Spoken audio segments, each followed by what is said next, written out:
Swadika, and time now for the midday edition of NBT World Brief on NBT and NBT World. You're with me, Tra Thirakalsan.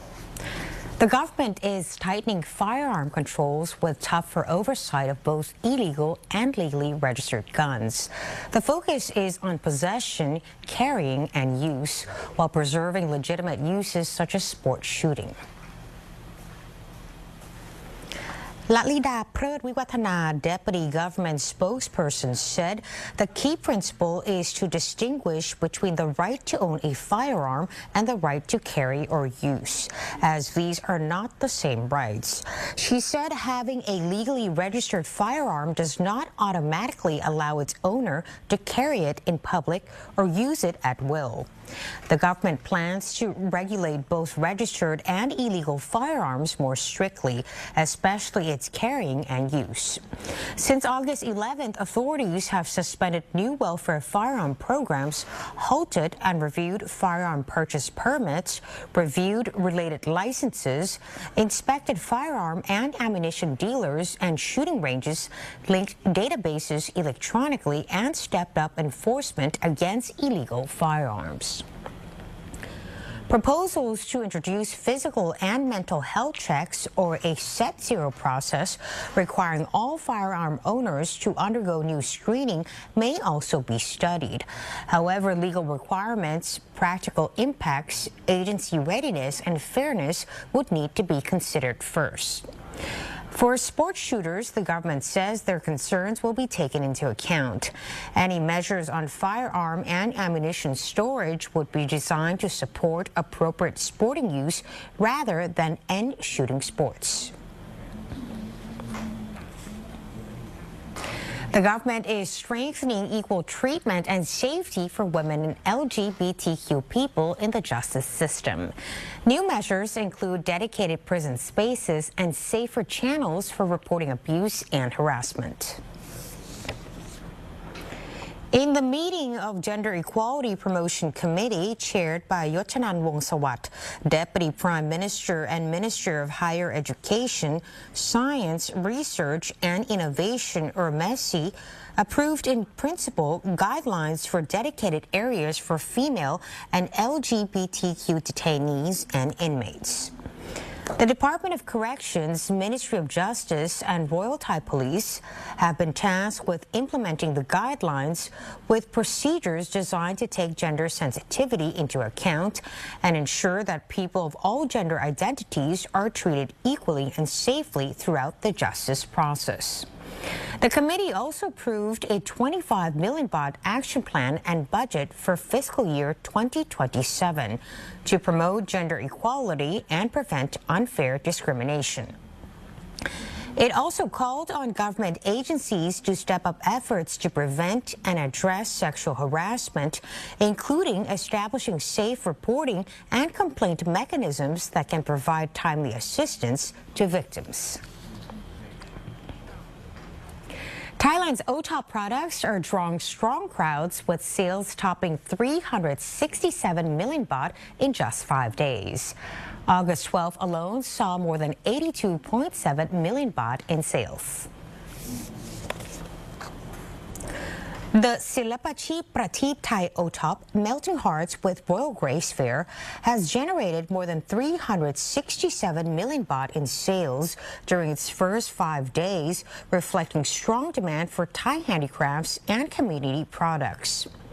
Deputy government spokesperson Lalida Prud Wiwatana said total sales from August 8th until the 12th reached 367.9 million baht.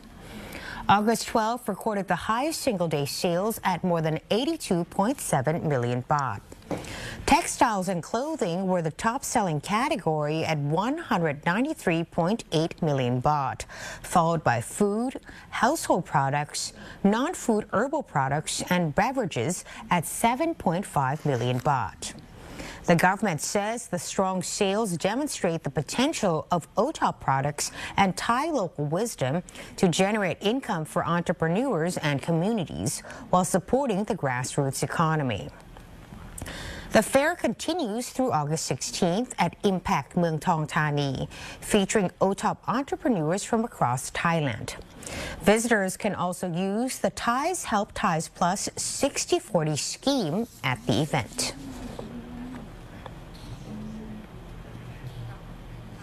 Thailand is moving beyond manufacturing to become a global hub for jewelry design and brands. The 74th Bangkok Gems and Jewelry Fair will bring together buyers, businesses, and investors from around the world. Surinthorn Sanan, a Deputy Director General of Department of International Trade Promotion or DITP, said Thailand exported more than $8.2 billion worth of gems and jewelry in the first 6 months of 2026, which is an increase of 11.58% from the same period last year. The DITP is preparing to host the 74th Bangkok Gems and Jewelry Fair, aiming to elevate Thailand from a major manufacturing base to a global hub for jewelry design and branding. More than 1,300 companies from 20 countries will take part in this year's fair. The event will offer international standard gemstone and jewelry testing and certification services to strengthen confidence among buyers, sellers, and investors worldwide. The fair will also feature the Designer Zone, showcasing the talent and potential of Thai designers, along with the Craft of Brilliance, an exhibition highlighting the success of Thailand's gem and jewelry industry and the expertise of Thai craftsmen. Now, organizers expect at least 45,000 visitors and trade value of at least $160 million.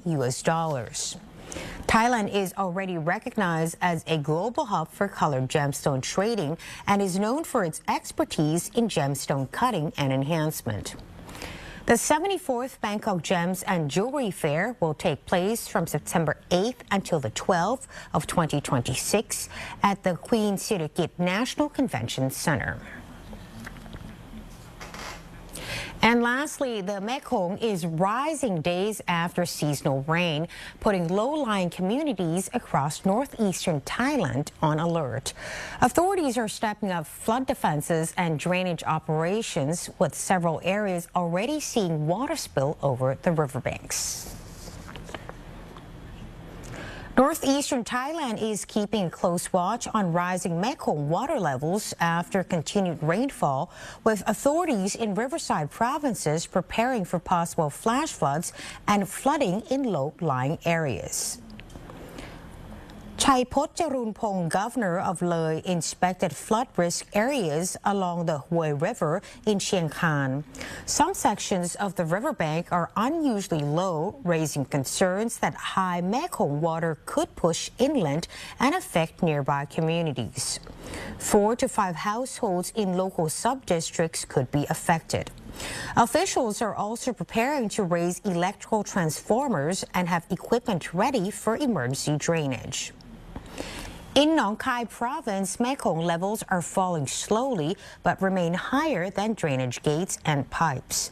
All 8 major gates and 10 smaller gates have been closed, while large pumps are being deployed and crews are monitoring the situation around the clock. Meanwhile, in Bangkok province, overflowing water has cut off a stretch of Riverside Road for more than 3 kilometers and flooded nearby farmland. In Nakhon Phanom province, officials remain on high alert as water levels continue to rise, with large mobile pumps positioned at key locations. And that wraps up our midday edition of NBT World Brief. For more stories, please scan the QR code on your screen to access our full coverage across all media platforms. Until next time, สวัสดีค่ะ